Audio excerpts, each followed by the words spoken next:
BattleBit players are in search of the next meta weapon. With one of the latest updates, the Chris Vector was nerfed. Not substantially, but it's just less powerful at medium range now, with a more aggressive damage drop-off. So players are looking for something that can kind of do close range and medium range.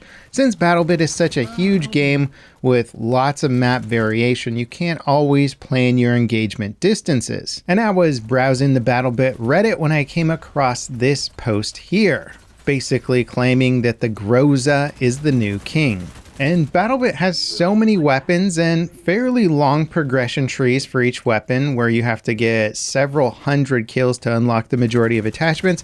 I've basically been working on a lot of different weapons and I only had a few kills with the Groza. I hadn't really used it much, but I decided to pick it up and really give it a try. And I was kind of blown away by some of the stuff it can do. Firstly, the gun is incredibly easy to control. The accuracy at medium and even medium long range is incredible. This gives it huge versatility for hitting those long range targets. Again, BattleBit, very diverse, very complex games, lots of different map types. You're going to need to engage people at those long ranges on occasion. And I always hate it when I have a weapon that can't quite reach out to a target, so I choose not to engage. I don't feel that with the Groza. You can nail targets at extreme ranges. And the best part about this gun is that it's pretty much good to go right from the start. It really only has a single attachment slot that improves the handling characteristics aside from the side mount for like a laser or something like that. It's basically the barrel attachment. I ultimately went for the VAM B762, but for the most part, the gun is good to go out of the box and only gets marginally better with a barrel attachment. The very first optic you unlock is also, in my opinion, one of the best for the weapon. There's no extended magazine option here, so you don't have to worry about swapping those around. And while this is very cool that the gun is super usable at the start, it also means that the progression for the weapon isn't quite as exciting as some of the other guns. Like when you're unlocking stuff for the Vector, once you get that giant drum magazine, all of a sudden the weapon becomes like a different beast entirely, which does make it exciting to get certain unlocks. You don't really get that much with the Groza. Now, one of the reasons why I think I probably overlooked this weapon a bit at the start was just that it had a smaller magazine, which means you generally can't go through as many targets on a single mag. And that's pretty important in BattleBit since weapon swap times are slow, reload times are slow. You really got to make your magazines count. But the Groza does 34 damage per shot, which is much higher than most other weapons. So the actual damage potential per mag is better than most other weapons, at least 30 round magazine weapons. Now, of course, and I see this mentioned all the time on Reddit when people are talking about which guns are better than other guns, is just the amount of shots you're able to land on target. There's a lot of visual recoil with certain weapons, a lot of bloom actual recoil, and the Groza puts a lot of rounds on target. It's very accurate, minimal recoil, so you're making the best use of those heavy hitting rounds, even though you don't have that many of them. If you're landing them on target plus a few headshots to boot, you're going to deal a huge amount of damage, especially at those medium ranges, which I think is kind of the ideal range for most combat in BattleBit. Also, found this cheeky little foot peeking spot on the Basra map. This map is hard because it's got this crazy central like oil tanker point, and there's not all that much great cover around it for the amount of players that fight over it.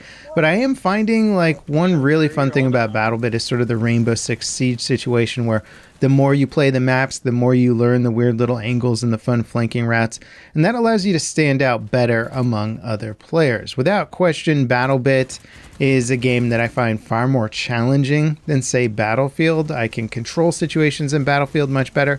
BattleBit, I think, requires a steeper learning curve to get the level of control that you ultimately want. Now, one thing about the Groza, and again, this is due to its smaller magazine size, is you can't necessarily go on like a massive flank and drop a huge amount of players unless they're all stationary with their backs turned and you can like headshot all of them. You know, you usually get like 2 kills a mag, maybe 3 if you're really nailing all your shots, and then you got to switch to a sidearm.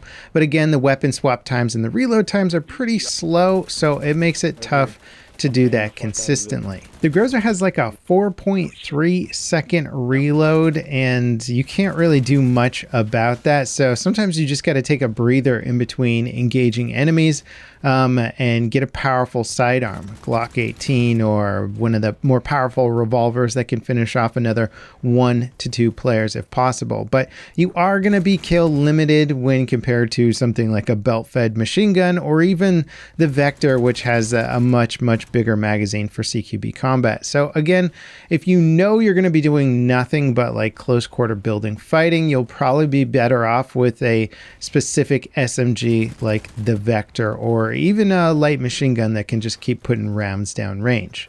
This map here, Frugus, has a pretty good mixture of CQB and medium range. You can try and keep it CQB exclusively if you want to just jump into buildings and run around the map as fast as possible, but you're inevitably going to run into people shooting at you from like across the river or from buildings a bit further away, and you just need to laser beam somebody peeking out of a window. This weapon performs extremely well here, but you will see on occasions that I just run into more players than I have bullets for and am forced to engage with only a few rounds left in a magazine or switch to a sidearm to finish off some kills. Now, luckily, especially for people just getting into the game, the level up speed has been improved massively. So you get the Groza, I believe, at level 65, which used to be quite a bit of leveling to get there. Now it's far less of a grind, approximately 3 times less of a grind, or a third the grind rather.